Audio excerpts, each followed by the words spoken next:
believer in Jesus Christ. I struggle with sexual integrity, codependency, substance abuse, the effects of PTSD and abuse, and my name is Taylor. To which you would reply, "Hi, Taylor." This is how I refer to myself in my recovery community. I've been in recovery for 4 years. Recovery is defined as a return to a normal state of health, mind, or strength, the action or process of regaining possession or control of something lost or stolen.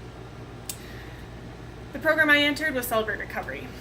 It was started in 1991 by John Baker, an alcoholic who attended Alcoholics Anonymous, but struggled with sharing his personal higher power, Jesus. He began to attend Saddleback Church, pastored by Rick Warren in California, and joined a Bible study, but didn't feel that these men were ready to go deep into the issues that he had battled with, like alcoholism. He sat and wrote Rick Warren a 13-page letter of the vision God had given him for this recovery ministry called Celebrate Recovery, sure that Rick would find a godly man to lead it, and he chose John. The ministry started with 43 brave people, and since then has grown to 30,000 churches around the world and materials in 19 languages. It's different than secular recovery in that Christ is our higher power. AA participants are encouraged to name their own higher power. This could be a different God, it could be a tree, or it could be another person. CR believes that Jesus gives us the higher power to heal from our hurts, hang-ups, and habits. Everything in Celebrate Recovery is centered around and pointed to Jesus. CR exists to help people to recover from life's hurts, hang-ups, and habits. There's a stigma that it's only for people struggling with chemical addictions. False. Only 1/3 of the people that go through this program struggle with chemical addictions. Life is full of hurts, and if we don't authentically walk through these with Jesus, we can develop hang-ups that lead to destructive habits. That's where I found myself. Hurts led to hang-ups, led to habits. So let's define and listen and see if you identify with any of these. Hurts could be adult child of a family dysfunction, childhood hurt or pain, verbal, emotional, sexual abuse, trauma from racism or racial injustice. Hang-ups could be beliefs we've developed about ourselves or others as a result of hurts in our lives. This could be bitterness, resentment, anger, trust issues, belief that we're not good enough or won't measure up, reoccurring negative thoughts. Habits are developed as coping mechanisms that we use to deal with hurt in our lives. Drug addiction, alcohol addiction, anger issues, codependency, love and relationship addiction, eating addiction or food issues, control issues, sex addiction, gambling, or shopping addiction.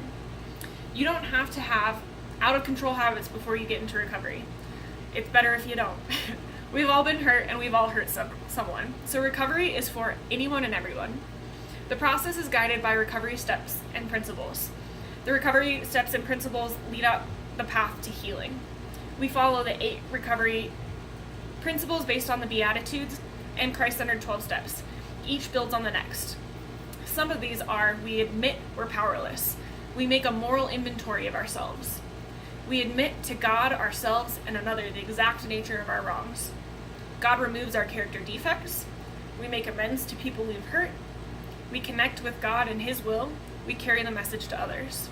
This helps us restore and develop stronger relationships with God and with other people.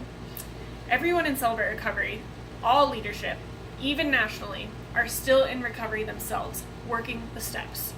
Not everyone is in recovery for life. Some are just for a season, but others are lifers. What recovery looks like practically is explained in 3 doors. The first being the general meeting. We share a meal, there's a large group meeting similar to church, we worship, have a testimony or a lesson, and then we receive chips and tokens to celebrate our milestones and our victories from our hurts, habits, and hang-ups. We then have our second door, which is the open share groups. It's the same night, and it's gender and recovery issue specific. So you'll have a male codependency group and a female codependency group.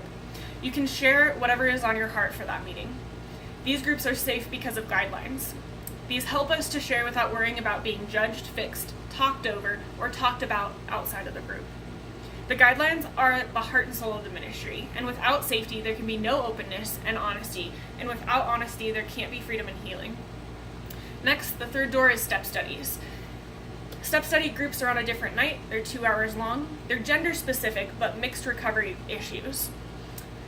We follow a workbook and have sponsors or people further along in the recovery process to help walk us through the steps. We take about a year to complete them, and over 5 million people have completed a step study. So my question is recovery right for you? If you've ever been hurt, or hurt someone else, or hurt yourself, that means it's for you. We've all been hurt and hurt other people. If you have a relationship, you qualify for Celebrate Recovery. My question is, has something been stolen from you, or have you lost something that you want to regain? If the answer is yes, I'd encourage you to look into Celebrate Recovery near you and begin investing in your recovery journey, because you're worth it, worthy of the investment in yourself and worthy of freedom. Thank you.